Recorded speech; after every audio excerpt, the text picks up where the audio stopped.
આ સંસારમાં સુખ આવે ત્યારે ભક્ત અને ભગવાનની વચ્ચે અંતર વધી જાય છે. તમે જુઓ, સવારમાં કાંઈ ઘરમાં રિદ્ધિ સિદ્ધિ ન હોય, બહુ દુઃખ હોય, અને જ્યારે સવારમાં માણસ નોકરીએ જાય ત્યારે ઘરેથી નીકળે અને જ્યાં સુધી પોતાની ઓફિસ સુધી જવાનું હોય, પોતાની ફેક્ટરી સુધી જવાનું હોય, એમાં વચમાં એક ભગવાનનું મંદિર આવે તો સાયકલની ઘોડી ઉતારે, ભગવાનને મંદિરમાં પગે લાગવા જાય, પ્રાર્થના કરે, બધુંય કરે. વળતા આવે તો વળતા પગે લાગતો આવે પાછો.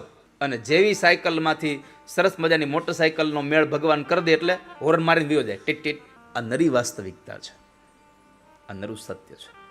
અને આમે આ સંસારમાં સુખ અને દુઃખની વ્યાખ્યા પૂછી ભગવાન હનુમાનજી મહારાજને રામચરિતમાં.